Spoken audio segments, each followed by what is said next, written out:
they wanted me to take this poor kid who's done nothing wrong to anybody just because, he's exposed people. So they wanted me to take him to Atlantic City, get him drunk, tell him what room we're in, take his phone, leave him there, me to destroy his phone, for me to go to his house, destroy his family. I mean, the tape is so horrific and horrifying. It's scary. And when I did what they didn't want me to do, when I refused to do what they wanted me to do, they started harassing me, my family, calling the police saying I beat my grandfather, a whole host of things. They had... Who's the original victim that they were trying to get you to... Crystal Macropolis. Yeah, Crystal Macropolis. I think he went to the prosecutor's office on this, but I don't think anything came of it because, again, they have people in the prosecutor's office over here. It's very political, and they're kind of like 2 steps ahead of everybody. Are you ready?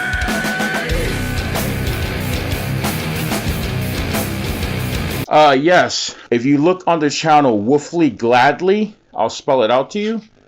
Sure. Let me give you the exact spelling. And then I also have over 100 and something text messages with these people as well of me getting threatened, like, why did you give them the information? Why did you tell them? Things like that. So, yeah, Woofy, WOOFELY space GLADLY. Jesus Christ, it has a lot of views right now. So this is very public to people. The name of the video is Political Operatives, Alleged Target Man, and New Mafia of Carteret, New Jersey. It's the second video on that page. It's 13 minutes and 35 seconds. And then there's another video. I can give you that link. I can tell you the name of that one. My voice is on it because you hear them tell me to literally try to do things to him, and I'm warning the person. And then the second video is Jersey Watcher. That's JERSEY, Watcher, WATCHER. And that video is called Conspiracy to Kidnap the Jersey Watcher. And what's the timestamp that we should look at? I mean, you should watch the whole thing because you'll hear the whole thing. Okay. All right. What time are you on? You're on throughout? I'm throughout the whole thing on both videos, warning him what they're trying to get me to do.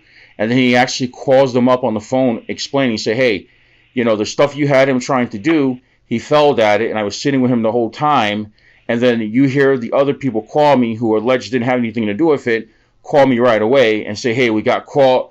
What are we going to do about it? And different things like that. And they're trying to plot something else on him as well. My voice is all throughout both videos. Okay.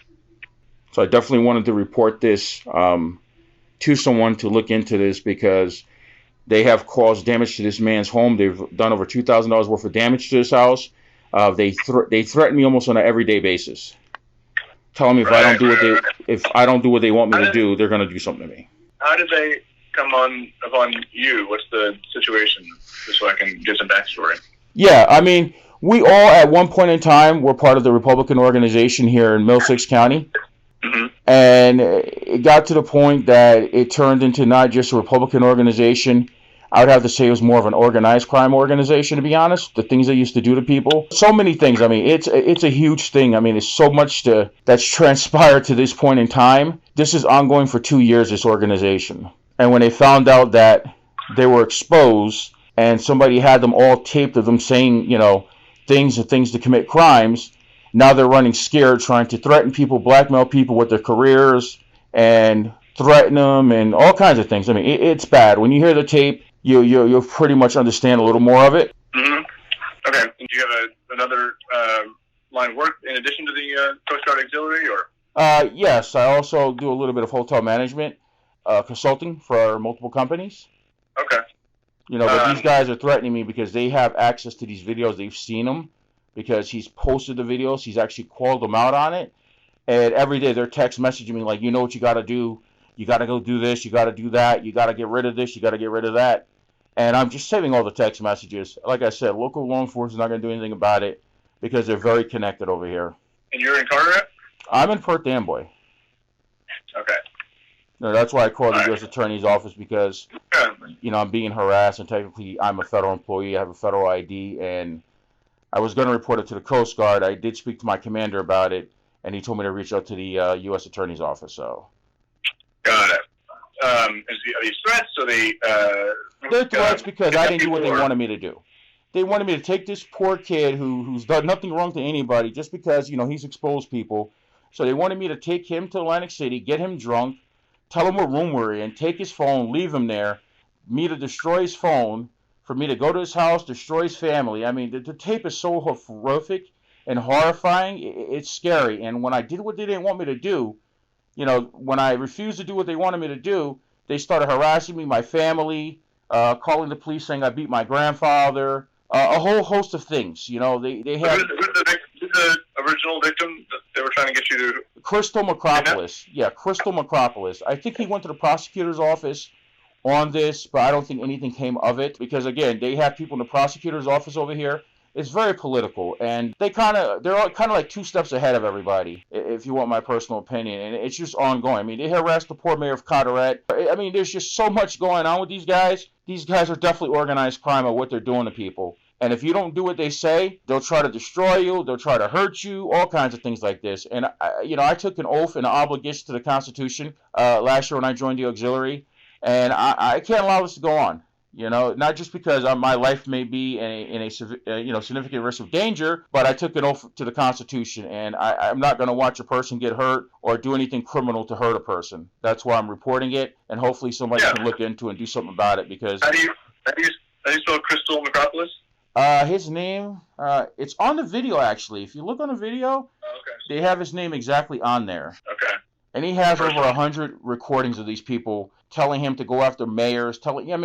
It's crazy. If you hear it, you're going to be like, this is like a movie. But they think they're untouchable because they have friends in the prosecutor's office.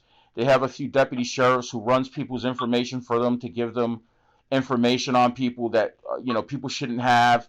I mean, they use a very big network of people that they have on their payroll, we like to say, to do things. And these people have told us to make fake police reports on officers to get those officers fired. I mean, this goes on and on and on. And Crystal could give you a lot more because he has a lot more tapes. These people are just horrific, and they are dangerous. And I do not feel safe.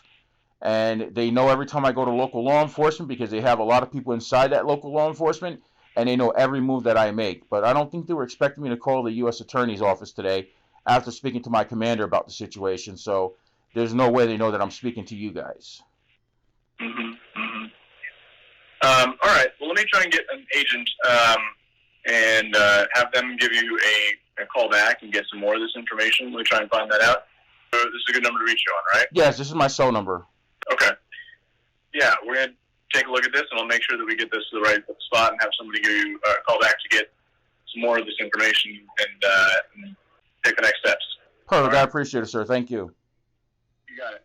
All right. Bye. Here is what Jersey Watcher has to say to his public officials. I took this from a complaint he made. I will now read it for you. I have lost faith in the criminal justice system because I have been victimized for a long time. Despite always trying to do the right thing, I have made numerous reports regarding threats that I received months before the incidents occurred. It is unbelievable that I no longer feel safe in my own home due to the vandalism and threats. I firmly believe in always talking to people and telling them that the justice system will prevail. However, in my view, the justice system has done the complete opposite. It allowed a political operative who was convicted of fraud to continue his life of nefarious acts and to harass me and my family. It's not just about the damage that has been done, but also the peace of mind that has been lost. We must realize that some people may have mental health illnesses, but as a society, we cannot ignore them. We have to provide them with the proper resources and help that they need. I hold the Middlesex County Prosecutor's Office and the Edison Police responsible for allowing an individual to conduct himself in the way this person has. I remember reciting the Pledge of Allegiance every morning in school, saying justice for all. Our forefathers would be rolling over in their graves if they could see the injustices that plague our system every day. We must send a message that we will not tolerate anyone harassing another person because of their political beliefs, gender, race, or sexuality. We are all created equal, as stated in the Constitution of the United States of America. We live in the greatest country because of our freedoms, and we must continue to fight for justice for all.